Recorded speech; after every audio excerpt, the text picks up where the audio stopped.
The dark truth about Dumbledore's plan for Harry explained. Harry Potter spends most of his childhood thinking Dumbledore is the safest adult in the magical world. That belief makes sense. Dumbledore is the name Hagrid trusts. He is the wizard Voldemort fears. He is the headmaster who watches over Hogwarts, the man who explains the Mirror of Erised, the man who stands between Harry and expulsion more than once, and the person Harry slowly learns to associate with protection. But the deeper Harry goes into Voldemort's history, the more disturbing Dumbledore's role becomes. Because Dumbledore was not simply reacting to Harry's life as it happened, he was planning around it. It begins on October 31st, 1981, in Godric's Hollow, when Voldemort kills James and Lily Potter and fails to kill their son. From that night onward, Dumbledore knows Harry is not just an orphan. He is the child Voldemort chose. He is the survivor of Lily's blood protection, the center of a prophecy made by Sybil Trelawney. And later, Dumbledore will realize something even darker. He protects Harry, but he also withholds the full truth from him. He sends Harry to live with the Dursleys because Petunia shares Lily's blood, even though Privet Drive gives Harry safety without kindness. He knows more about the prophecy than Harry does for years. So the question is not simple. Did Dumbledore save Harry? Yes. Did Dumbledore use Harry? Also yes. The dark truth is that both things are true at the same time. Dumbledore loved Harry enough to protect him, but he also understood that Voldemort could not be defeated unless Harry eventually chose to walk toward death. This is the uncomfortable center of Dumbledore's plan. He did not create Harry's fate, but he controlled how much of that fate Harry was allowed to see. Dumbledore's plan began on the night Harry's parents died. Dumbledore's plan for Harry begins in the ruins of a house. It begins on October 31st, 1981, in Godric's Hollow, when Voldemort enters the Potter house and tries to erase the child named in the prophecy. The details of that night matter because Dumbledore's entire strategy depends on what happens inside that house. James Potter dies first. He does not have his wand in his hand when Voldemort comes in, which makes his final act desperate rather than tactical. He tells Lily to take Harry and run while he tries to hold Voldemort off. James is killed almost immediately. Then, Voldemort reaches Lily. This moment becomes the foundation of Harry's survival. Voldemort gives Lily the chance to step aside because Severus Snape had asked him to spare her. Lily is not simply killed while standing near Harry. She is given a choice, and she refuses it. She chooses to die rather than move away from her son. That refusal creates the ancient protection Dumbledore later explains to Harry. Lily's sacrifice leaves magic in Harry's blood that Voldemort does not understand. When Voldemort casts the killing curse at Harry, the curse rebounds. Voldemort's body is destroyed. Harry survives with the lightning-shaped scar on his forehead. A fragment of Voldemort's damaged soul attaches itself to Harry, though Dumbledore does not yet reveal that truth to anyone. In public, the child becomes known as the boy who lived. But in private, Dumbledore is already dealing with something more complicated than a miracle. That is where the plan starts. Dumbledore understands that Harry cannot simply be raised anywhere. Voldemort has lost his body, but his followers are still alive. Some are imprisoned later, some claim they were bewitched, and some remain free. Bellatrix Lestrange, Rodolphus Lestrange, Rabastan Lestrange, and Barty Crouch Jr. will later torture Frank and Alice Longbottom into insanity while trying to find information about their vanished master. That shows the danger around Harry does not end when Voldemort disappears. The obvious emotional choice would have been Sirius Black. Sirius is Harry's godfather. He loves James and Lily. He arrives at Godric's Hollow after the attack and wants to take Harry, but Dumbledore does not place Harry with Sirius. Part of that is because Sirius soon goes after Peter Pettigrew, is framed for mass murder, and is sent to Azkaban without a proper trial. But even before the full consequences are known, Dumbledore's priority is not emotional closeness. It is blood protection. Hagrid retrieves Harry from the destroyed house on Dumbledore's orders. Sirius gives Hagrid his flying motorbike, and Hagrid brings Harry to Privet Drive. On the same night, Professor McGonagall has already spent the day watching Vernon, Petunia, and Dudley Dursley in cat form. She sees enough to question Dumbledore's decision. She describes the Dursleys as the worst sort of muggles, but Dumbledore leaves Harry there anyway.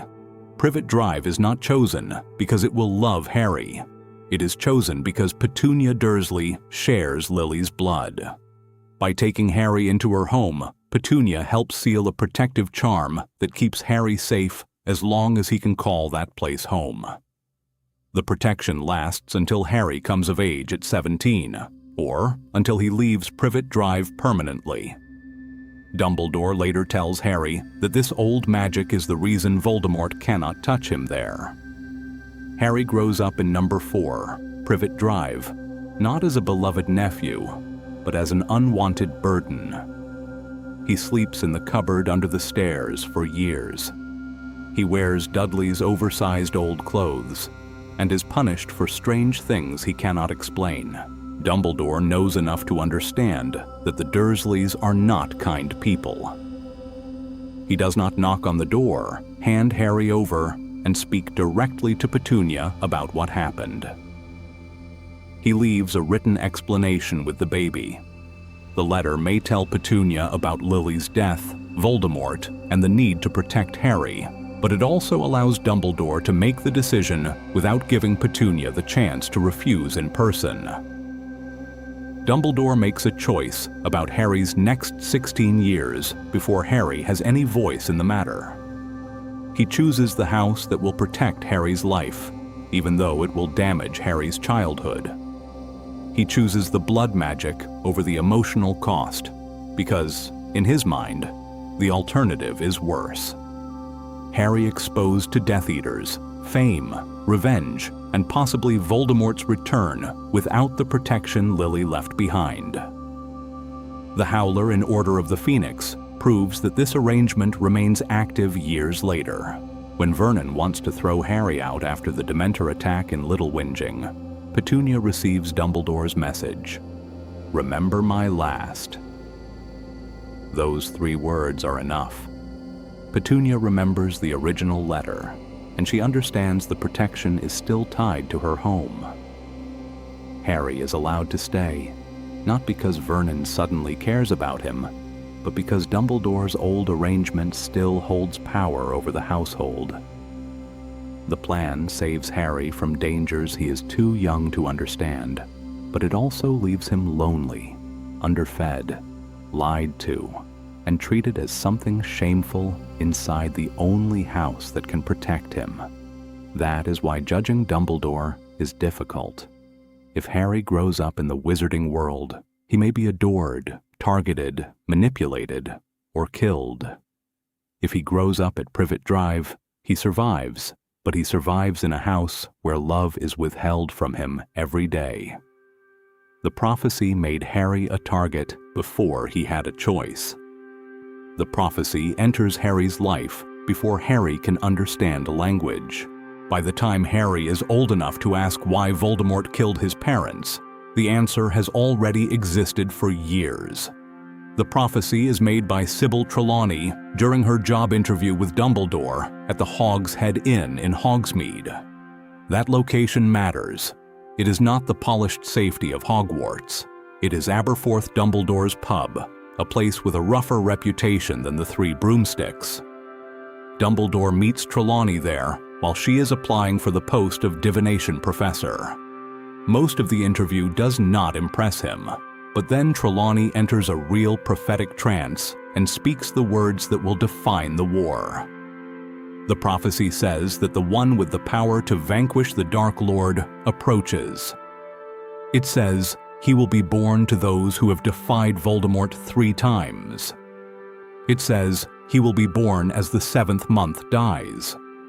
It says the Dark Lord will mark him as his equal, but he will have power the Dark Lord knows not.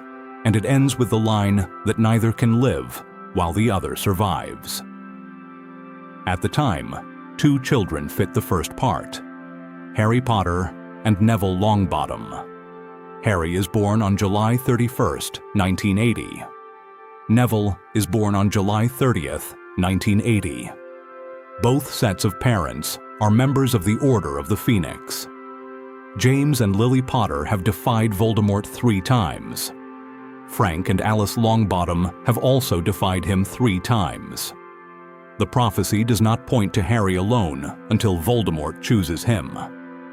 Dumbledore later tells Harry that Voldemort marked Harry as his equal because Voldemort selected the child who was most like himself, the half-blood boy, not the pure-blood boy. Neville could have been the child in the prophecy if Voldemort had chosen differently.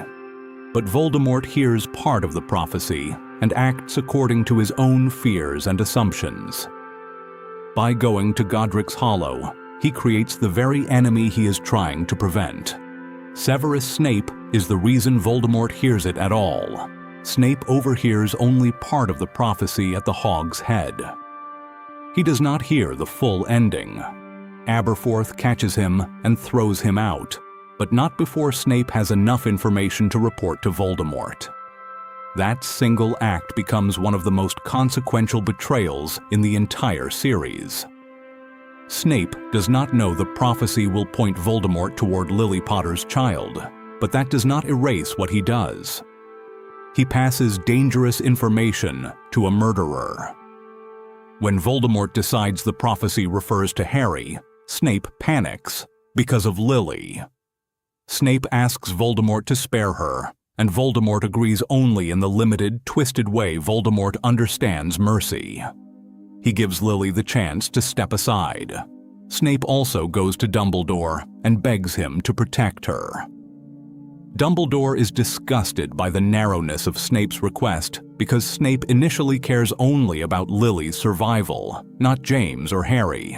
But Dumbledore still uses the moment. His love for Lily becomes a leash Dumbledore can turn toward the war. This is where the prophecy and Dumbledore's plan begin to overlap. Dumbledore knows more than almost anyone. He knows the full prophecy. But Harry does not know. For years, Harry is given fragments instead of the whole truth. He knows Voldemort killed his parents, and he knows Voldemort tried to kill him and failed. But he does not know why Voldemort came to Godric's Hollow in the first place. He does not know about Trelawney's prophecy. He does not know that Neville might have been chosen instead. And he does not know that the line, "Neither can live while the other survives," is waiting at the center of his future. Dumbledore withholds that truth until the end of Order of the Phoenix. That delay is not accidental. Dumbledore admits he should have told Harry earlier. He says he cared too much about Harry's happiness and wanted to spare him the burden. But the delay has consequences. During Harry's 5th year, Voldemort manipulates the mental connection between them. Harry dreams of the corridor in the Department of Mysteries.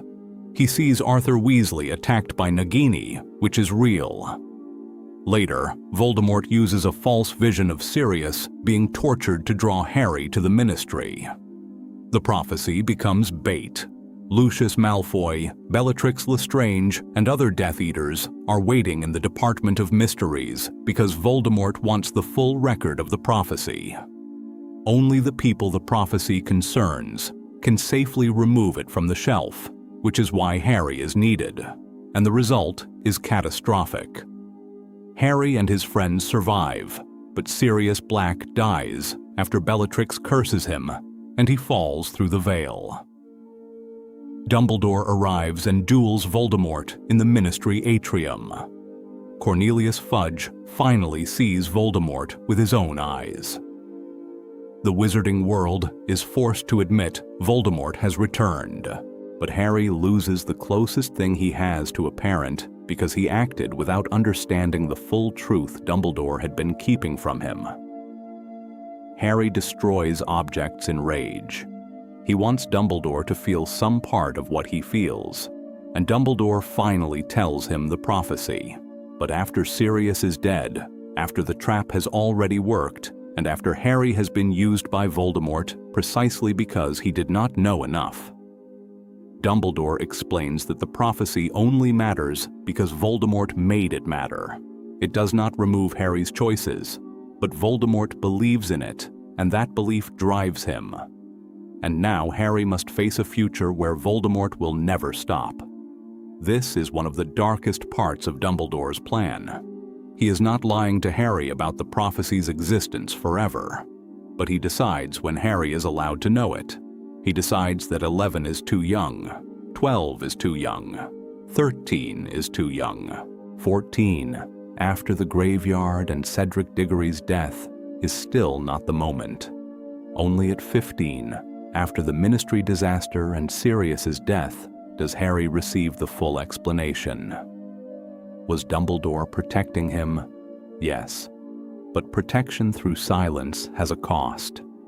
Harry spends years fighting the consequences of a prophecy without knowing the words. He carries the scar, the fame, Voldemort's hatred, and the danger, but not the explanation.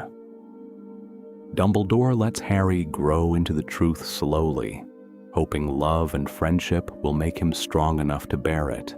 But that also means Harry is repeatedly placed inside a war whose deepest terms are hidden from him. Snape was Dumbledore's secret weapon, but Harry was the price of Snape's guilt.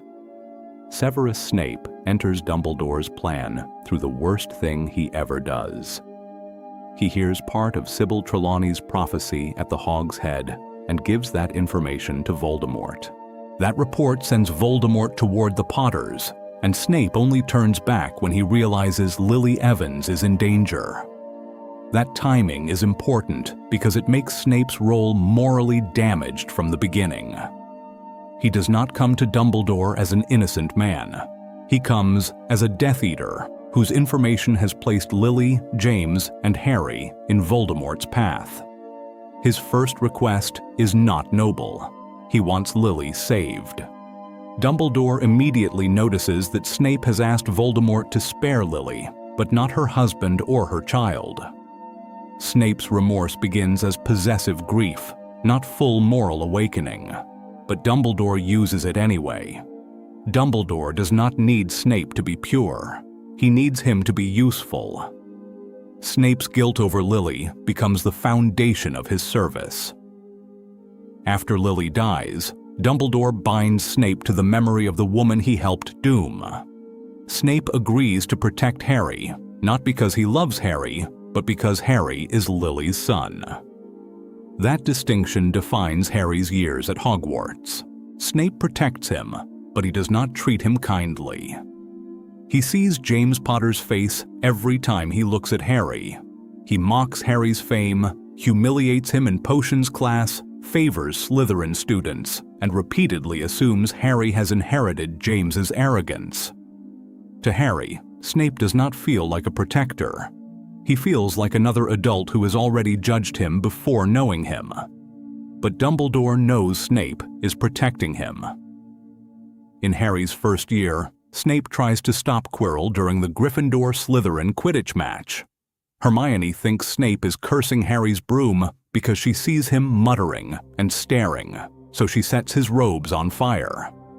But Snape is actually performing a counter-curse, while Quirrell is the one trying to throw Harry off. Dumbledore later tells Harry that Snape was trying to save him, partly because James once saved Snape's life. That is how Dumbledore lets Harry live with half-truths. Harry learns one fact: Snape saved him, but he does not learn the deeper truth. Snape's protection is tied to Lily, the prophecy, and a debt of guilt that began before Harry was born. Snape becomes more important as Voldemort rises again. After Goblet of Fire, when Voldemort returns in the Little Hangleton graveyard, Dumbledore sends Snape back to him. That means Snape must resume his role as spy, walking into the circle of the man he once served and pretending his loyalty has not changed. Dumbledore trusts Snape with information that Harry does not have because Snape's position depends on secrecy. Harry is left outside that trust. This creates one of the strangest structures in the series. Dumbledore trusts Snape more than he explains Snape to Harry. Harry is expected to accept Dumbledore's judgment, even while Snape insults him, provokes him, and later appears to betray everyone on the Astronomy Tower. From Harry's point of view, Dumbledore's trust in Snape looks almost irrational. From Dumbledore's point of view, Snape is one of the only people capable of staying close to Voldemort without fully belonging to him. The unbreakable vow deepens the danger. In Half-Blood Prince, Snape makes an unbreakable vow with Narcissa Malfoy, with Bellatrix Lestrange as witness. He promises to protect Draco, help him fulfill Voldemort's task, and complete the deed himself if Draco fails. That vow is connected to Voldemort's order for Draco to kill Dumbledore. But Dumbledore already knows he is dying from the curse on Marvolo Gaunt's ring, and he arranges with Snape that Snape will kill him when the time comes. That arrangement serves several purposes. It spares Draco from becoming a murderer in full. It prevents Bellatrix and other Death Eaters from realizing Snape is disloyal. It protects Snape's position beside Voldemort, and it may help control the fate of the Elder Wand, because Dumbledore intends to die undefeated rather than be conquered. But Harry does not know any of that. He sees Snape kill Dumbledore, and he hears Dumbledore plead, "Severus, please." He believes the plea means Dumbledore is begging for his life. Only later does the truth become clear. Dumbledore is asking Snape to do what they already agreed he would do. The moment that convinces Harry Snape is a murderer is actually part of Dumbledore's plan. Dumbledore allows Harry to hate Snape because Snape's real role must remain hidden. He allows Snape to become headmaster under Voldemort's regime. He allows Snape to appear as the man who murdered him. And Snape accepts that role because his life has narrowed to one purpose: protecting Lily's son until the final truth can be delivered. The final truth is carried in Snape's memories. After Voldemort orders Nagini to kill Snape in the Shrieking Shack, Snape gives Harry his memories. Harry takes them to the Pensieve and sees the hidden structure beneath years of hatred. He sees Snape and Lily as children. He sees their friendship break. He sees Snape call Lily a mudblood. He sees Snape become a Death Eater. He sees Snape begging Dumbledore to protect her. He sees Dumbledore reveal that Harry must die because he carries part of Voldemort's soul. And then comes the line that exposes the darkest part of Dumbledore's plan. Snape says Dumbledore has kept Harry alive so he can die at the proper moment. He compares it to raising him like a pig for slaughter. Dumbledore has protected Harry for years. He has also guided him toward a moment of sacrifice. Snape, who has spent his adult life protecting Harry for Lily's sake, realizes that protection was never meant to save Harry from death forever. It was meant to keep him alive until Voldemort himself could destroy the soul fragment inside him. Dumbledore asks whether Snape has grown to care for the boy. Snape's answer is the Do Patronus. Always. But that answer is not about Harry as Harry. It is about Lily. Snape's Patronus matches hers because his love and guilt never moved beyond her. He protects Harry because Harry is the last living piece of Lily Potter, even though he often cannot bear the James Potter in Harry's face. That is one of the darkest emotional arrangements in the entire plan. Harry is protected by someone who resents him, Snape is redeemed by someone he mistreats, and Dumbledore depends on both of them. Dumbledore knew Harry was a Horcrux before Harry did. The darkest part of Dumbledore's plan is not that Harry had to face Voldemort. It is that Dumbledore eventually understood Harry was not only Voldemort's enemy. Harry was one of the containers keeping Voldemort alive. That truth is built slowly across the series, long before Harry is given the words for it. The first sign is the scar. It is not just a mark left by the killing curse. It hurts when Voldemort is near. It burns when Voldemort is angry. It becomes a channel through which Harry feels emotions that do not belong to him. In Philosopher's Stone, the scar hurts when Harry is near Quirrell because Voldemort is sharing Quirrell's body. In Goblet of Fire, Harry dreams of Voldemort, Wormtail, and Frank Bryce before the events in Little Hangleton fully reach him. After Voldemort regains a body in the graveyard, the connection becomes stronger. By order of the Phoenix, Harry is not only feeling pain, he is seeing through Voldemort's mind. That is how Harry sees Arthur Weasley attacked by Nagini in the corridor outside the Department of Mysteries. Dumbledore's reaction to that vision is important. He immediately acts on it. Arthur is found and taken to St. Mungo's. But afterward, Dumbledore also becomes more distant from Harry. To Harry, this feels cold and personal. But Dumbledore is trying to avoid giving Voldemort more access through the connection. Dumbledore knows the scar is not a normal injury. He knows Harry can speak Parseltongue. He knows Harry felt Voldemort's return and dreams through his mind. He knows that when Voldemort possessed Harry in the Ministry Atrium, the possession failed because Harry's grief and love for Sirius became unbearable to Voldemort. Every detail points to a bond deeper than ordinary magic, but the Horcrux conclusion becomes clearer after Dumbledore begins studying Voldemort's soul magic. The diary is the first major clue. In Chamber of Secrets, Harry destroys Tom Riddle's diary with a basilisk fang. At the time, Harry understands that the diary preserved a memory and possessed Ginny Weasley. Dumbledore understands more. The diary acted independently. It contained a piece of Tom Riddle strong enough to think, speak, manipulate, and almost restore itself through Ginny's life. Later, the ring confirms the pattern. Dumbledore finds Marvolo Gaunt's ring in the Gaunt shack and recognizes it as another Horcrux. The ring also contains the Resurrection Stone, but Voldemort had used it for a different purpose. He turned it into a soul container after murdering his father, Tom Riddle Sr., and the Riddle grandparents. By the time Dumbledore brings the blackened, damaged ring to Hogwarts, he is no longer guessing that Voldemort used Horcruxes. He knows. Then, he begins teaching Harry through memories in Half-Blood Prince.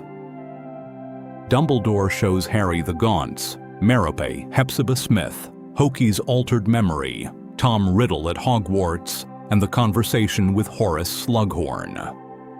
He does not show these memories only for history. He is training Harry to understand Voldemort's choices.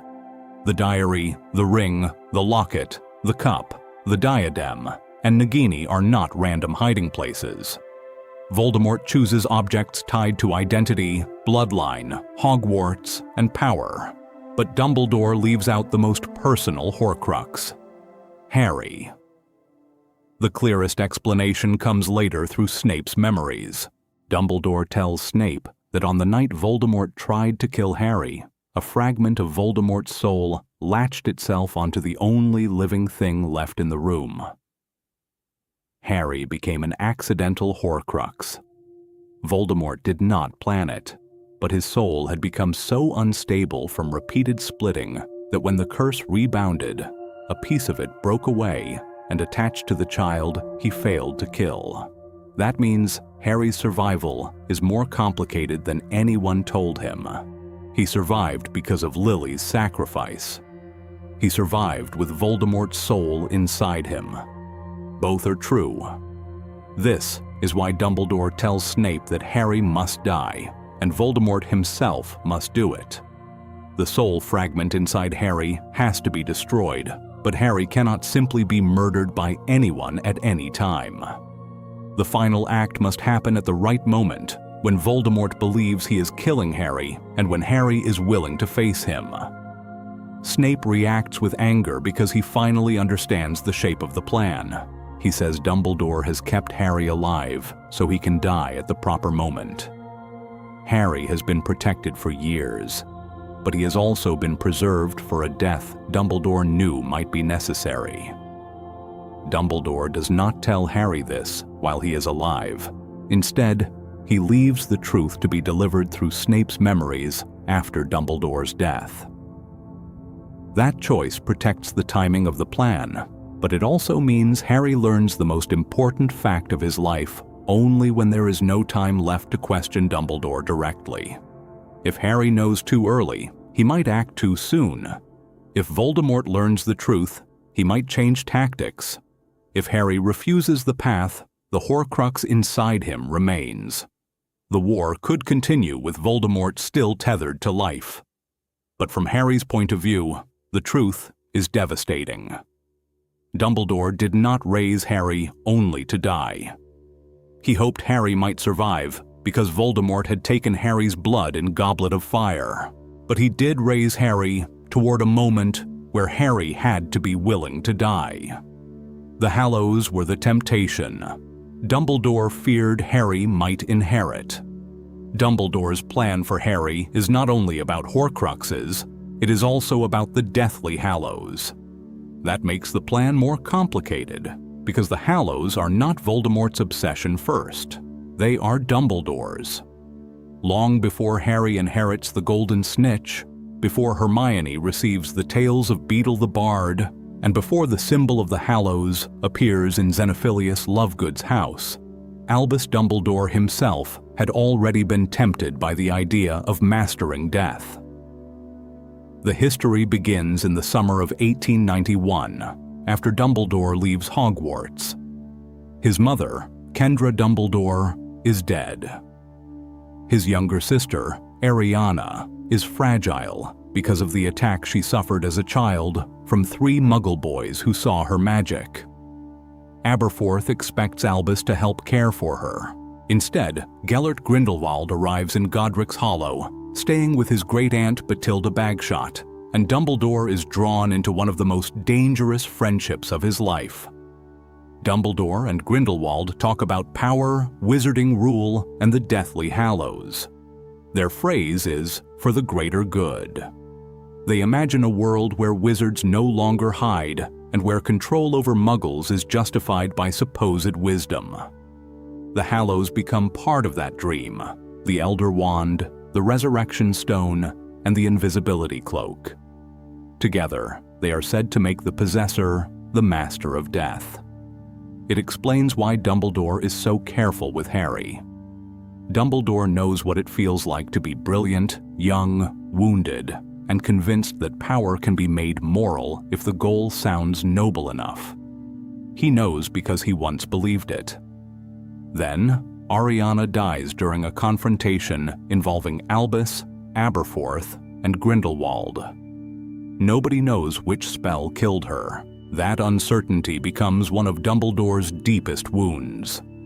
Years later, Dumbledore defeats Grindelwald in 1945 and becomes Master of the Elder Wand. Hat date matters because it places Dumbledore's possession of the wand at the end of the global Grindelwald conflict. He holds the most powerful wand in existence, but he does not use it the way Grindelwald wanted to. He becomes headmaster, not minister for magic. He refuses the kind of political power people repeatedly offer him, but the temptation never fully disappears. Marvolo Gaunt's ring proves that. When Dumbledore finds the ring, he knows it is a Horcrux. He also recognizes the stone inside it as the Resurrection Stone. For one moment, his old wound defeats his caution. He puts the ring on, hoping to see Ariana and his parents again. Voldemort's curse strikes him immediately, blackening his hand and leaving him with roughly a year to live after Snape contains the damage. That failure shapes what Dumbledore leaves Harry. In his will, Dumbledore gives Ron the Deluminator, Hermione the Tales of Beedle the Bard, and Harry the first golden snitch he ever caught. He also leaves Harry the Sword of Gryffindor, but the Ministry refuses to hand it over, claiming it is not Dumbledore's personal property to give. Rufus Scrimgeour personally questions Harry, Ron, and Hermione about the objects because he suspects Dumbledore left them more than keepsakes. Scrimgeour is right. Each object has a function. The Deluminator eventually helps Ron return to Harry and Hermione after he abandons them during the Horcrux hunt. Hermione's book contains the story of the Tale of the Three Brothers, the clue that leads them toward the Hallows. Harry's snitch contains the Resurrection Stone, hidden inside the ring Dumbledore destroyed. It opens only when Harry says he is about to die, revealing the message, "I open at the close." But Dumbledore does not give Harry a simple instruction sheet. He leaves clues, delays, objects, and stories. He wants Harry to understand enough, but not too quickly. Harry has lost James, Lily, Sirius, and eventually Remus. He has seen Cedric die. He has watched people suffer because Voldemort is hunting him. A path that promises mastery over death could easily become irresistible, and for a while, it nearly does. During Deathly Hallows, Harry becomes increasingly fascinated by the Hallows, especially after visiting Xenophilius Lovegood and hearing the full explanation. The Elder Wand begins to distract him from the Horcrux hunt. He wonders whether Voldemort is chasing the wand. He wonders whether Dumbledore meant for him to unite the Hallows. He wonders whether mastering death might be the way to defeat Voldemort. That is the test Dumbledore leaves behind.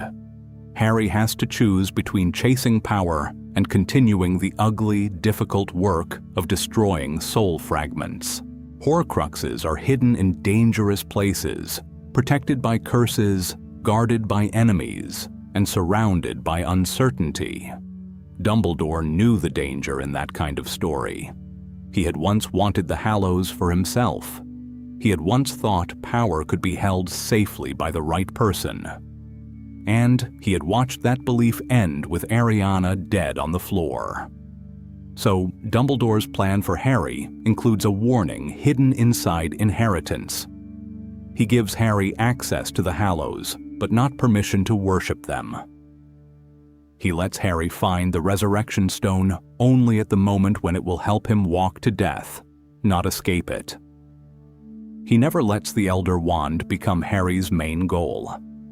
Even the invisibility cloak, the Hallow, Harry already owns from his father, is not used for conquest. It protects, hides, and shelters. The old headmaster knows Voldemort tried to defeat death through Horcruxes, but Dumbledore also knows another temptation, trying to master death through supposedly noble power. Harry has to reject both. The Hallows are not a side quest in the plan. They are the final temptation. And Dumbledore's gamble is that Harry will use the Resurrection Stone not to drag the dead back, not to crown himself master of death, and not to escape sacrifice, but to find the courage to enter the forest. The forest was the moment Dumbledore built the whole plan around. Harry learns the final truth in the Pensieve after Snape dies. That timing is part of the cruelty of the plan. Snape is killed in the Shrieking Shack because Voldemort believes Snape is the master of the Elder Wand. Voldemort thinks killing Snape will transfer the wand's loyalty to him. He is wrong. but Snape still dies because of that mistake. Before dying, Snape gives Harry the memories Dumbledore needed Harry to see. Those memories remove the last illusion. Harry learns that he carries part of Voldemort's soul. He learns that Voldemort himself must kill him. He learns that Dumbledore knew. Then, he leaves the headmaster's office and walks through Hogwarts while the battle is still happening around him. Fred Weasley is dead. Remus Lupin is dead. Nymphadora Tonks is dead. Colin Creevey will also be among the dead. The school has become the battlefield Voldemort always wanted to enter. The Great Hall is filled with bodies, grief, and families. Harry does not announce the truth to Ron and Hermione. He moves toward the forest alone because he understands that if his friends try to stop him, he may not be able to continue. This is the moment Dumbledore's plan depends on Harry's choice. Harry is not dragged to Voldemort. He chooses to go. In the forest, Harry makes the same kind of decision on a larger scale. He walks toward death so others can live. He is accepting the one act Voldemort cannot understand: surrender without defeat. The golden snitch opens when Harry says, "I am about to die." Inside is the resurrection stone. Harry turns it 3 times and sees James, Lily, Sirius, and Remus. This is the only point where the stone functions exactly as Dumbledore intended for Harry. It does not become a tool for obsession. Harry does not use it to command the dead or avoid the living. He uses it for companionship during the walk. The people he loves do not remove the fear. They help him carry it. Then, Harry enters the clearing. Voldemort is waiting with the Death Eaters. Hagrid is there too, tied and forced to watch.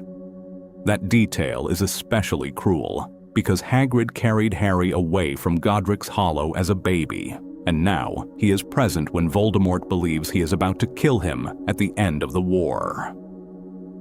Narcissa Malfoy is there. Bellatrix is there. Lucius is there. The people who built their lives around Voldemort witness the moment he thinks will prove his victory. Voldemort casts Avada Kedavra. Harry falls. Then the scene changes to the King's Cross-like space, where Harry meets Dumbledore. This conversation reveals the hidden hope inside Dumbledore's plan. Harry was right to walk into the forest, but death was not the only possible outcome.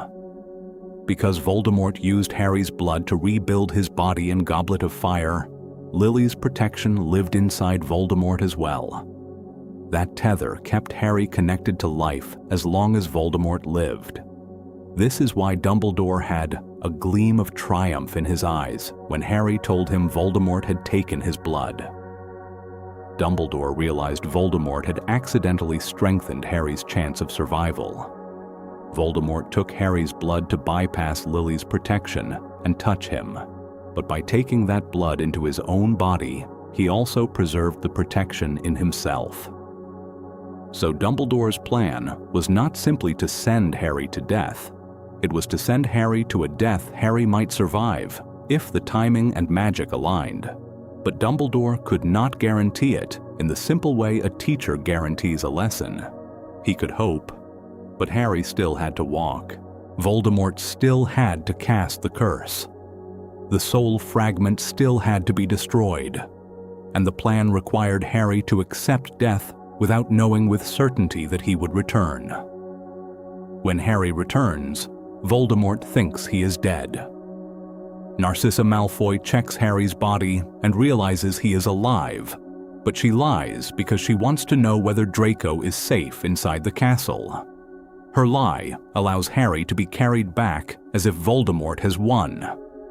Hagrid, the same man who brought Harry out of the ruins as a baby, is forced to carry him again.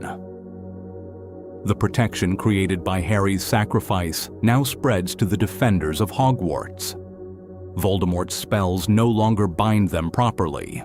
His silencing charm does not hold. His attempts to control the crowd weaken. Harry has done for the fighters what Lily once did for him. He willingly faced death to protect them. The final duel completes the plan in a way Dumbledore could not have entirely scripted. The Elder Wand does not truly belong to Voldemort. He believes Snape was its master because Snape killed Dumbledore. But Draco Malfoy disarmed Dumbledore on the astronomy tower before Snape killed him. Later, Harry disarms Draco at Malfoy Manor, making Harry the true master of the Elder Wand. So, when Voldemort casts the killing curse in the Great Hall and Harry casts Expelliarmus, the wand refuses to kill its rightful master. Voldemort dies by his own rebounding curse. Not because Harry uses darker magic, but because Dumbledore's plan, Lily's protection, Harry's sacrifice, Voldemort's arrogance, Narcissa's lie, Draco's disarming, and the Elder Wand's loyalty all converge in one final moment. That is why the forest is the center of everything. Voldemort spends his life trying to master death by tearing his soul apart. Harry defeats him by walking into death with his soul whole. So what is the dark truth about Dumbledore's plan for Harry? It is not that Dumbledore secretly hated him. He did not. The darker truth is that Dumbledore loved Harry and still guided him towards sacrifice. He protected him at Privet Drive through Lily's blood. He watched over him at Hogwarts. He gave him information, tools, memories, and warnings. But he also withheld the full shape of the plan until Harry was strong enough to act on it. That is what makes Dumbledore so difficult to judge. He is not simply the kind mentor Harry first believes in. He is also not the cold villain some people reduce him to. He is a strategist carrying guilt from his own past, fighting an enemy who split his soul, and trying to prepare one boy for a task no child should have inherited. Dumbledore's plan worked because Harry was different from Voldemort. Harry defeated death by accepting it willingly. If you enjoyed this deep dive into Dumbledore's hidden plan for Harry, don't forget to like the video, subscribe for more Harry Potter lore, and comment below. Do you think Dumbledore protected Harry, used him, or did both at the same time?